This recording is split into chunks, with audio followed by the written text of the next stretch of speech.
مرحبا بكم في زاوية التحليل.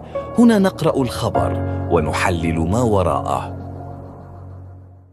في عالم اليوم، حيث تتشابك التجارة العالمية مع السياسة، يمكن لحادثة واحدة أن تكشف عن شبكة معقدة من الاستراتيجيات التي تعيد تشكيل خريطة الطاقة.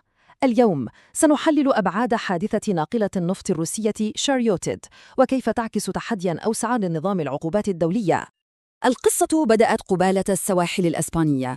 هناك ناقلة النفط شاريوتيد، وهي ناقلة خاضعة للعقوبات تعرضت لعطل ميكانيكي خطير. هذا العطل لم يكن مجرد مشكلة فنية عادية، بل كان الشرارة التي أشعلت أزمة دبلوماسية وبيئية محتملة. تخيلوا الموقف: محرك الناقلة توقف تماماً. هذا تركها تنجرف بدون سيطرة في واحد من أكثر الممرات البحرية ازدحاماً في العالم. هذا الوضع وضع السلطات الإسبانية أمام تحد فوري: كيف توازن بين القانون الدولي للبحار الذي يجبرها على المساعدة وبين الالتزامات السياسية المترتبة على العقوبات؟ حسناً، لفهم أبعاد الحادثة بشكل صحيح، يجب أن نعرف أن الشاريوتيد ليست مجرد ناقلة نفط عادية. هي جزء من ظاهرة أوسع وأكثر تعقيداً تعرف باسم أسطول الظل. يعني هذه السفينة هي جزء من بنية تحتية لوجستية كاملة مصممة للعمل في الخفاء بعيداً عن الرقابة الدولية. إذن ما هو أسطول الظل؟ ببساطة هو شبكة عالمية من الناقلات. هذه الناقلات تستخدم لنقل النفط من الدول التي عليها عقوبات دولية مثل روسيا. الهدف الأساسي من هذه الشبكة هو ضمان استمرار تدفق صادرات النفط وتجاوز كل القيود المالية والتأمينية المفروضة. سفن هذا الأسطول لها خصائص مشتركة تزيد من خطورتها بشكل كبير. أولاً، هي عادة سفن قديمة جداً، يعني تجاوزت عمرها الافتراضي. ثانياً، التأمين الذي تحملها ضعيف جداً أو غير كافٍ بالمرة، وهذا لا يفي بالمعايير الدولية. ثالثاً، تستخدم تكتيكات خداع مثل إيقاف أجهزة التتبع لإخفاء مكانها وتغيير أعلامها باستمرار. كل هذه العوامل لا تصعب تتبعها فحسب، بل تزيد من خطر وقوع كوارث بيئية حقيقية.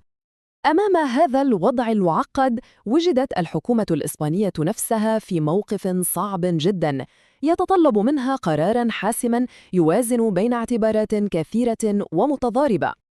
الخيارات التي كانت أمام إسبانيا كانت محدودة وكلها خطيرة. الخيار الأول تطبيق العقوبات بحذافيرها ومصادرة السفينة، لكن هذا الإجراء كان من الممكن أن يشعل أزمة دبلوماسية مباشرة. الخيار الثاني التركيز على السلامة البحرية وتقديم المساعدة، وذلك لتجنب كارثة بيئية وتفادي أي تصعيد سياسي. في النهاية، اختارت إسبانيا الحل العملي. سفن الأنقاذ الإسبانية رافقت الناقلة شاريوتيد وأمنتها حتى خرجت من منطقتها الاقتصادية.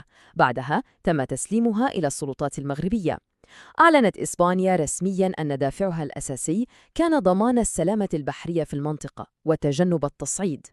وصول الناقلة إلى المياه المغربية لم يكن صدفة أبداً، على العكس، هو يسلط الضوء على الدور المحوري الذي بدأ المغرب يلعبه كنقطة ارتكاز جديدة في شبكات الطاقة العالمية. هناك 3 عوامل رئيسية تجعل المغرب لاعباً استراتيجياً في هذا الموضوع. أولاً، موقعه الجغرافي الممتاز على ممرات بحرية حيوية. ثانياً، المغرب ليس طرفاً في العقوبات الأوروبية. وثالثاً، حاجته لتأمين إمدادات الطاقة الخاصة به، مما يمنحه مرونة أكبر في التعامل مع مصادر مختلفة. إذن، كيف تتم هذه العملية؟ التقارير تشير إلى آلية من 3 خطوات. أولاً، شحنات الوقود الروسي تصل إلى الموانئ.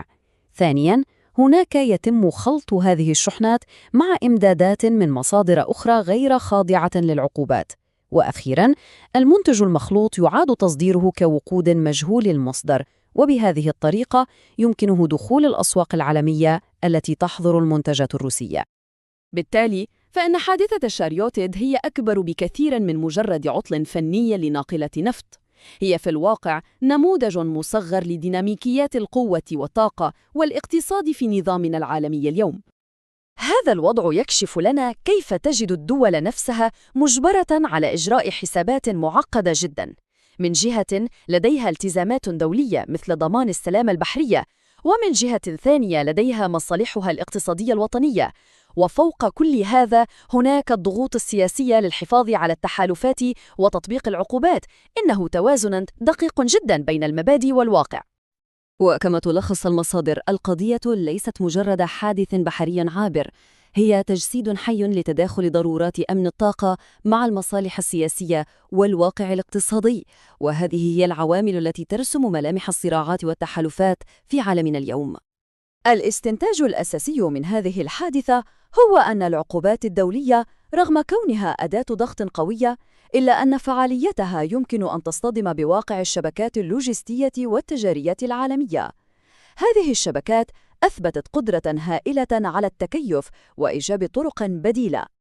وهنا يبقى السؤال مطروحاً على الساحة الدولية. في عالم يعتمد على شبكات اقتصادية متداخلة ومرنة جداً، ما هي الحدود الفعلية لتأثير العقوبات كأداة سياسية؟ وكيف يمكن تطوير هذه الأداة لمواجهة واقع يزداد تعقيداً يوماً بعد يوم؟ إذا أعجبك هذا النوع من التحليل، لا تنسى الاشتراك في القناة وتفعيل زر الإعجاب، وشاركنا رأيك في التعليقات. رأيك يهمنا ويدعم القناة.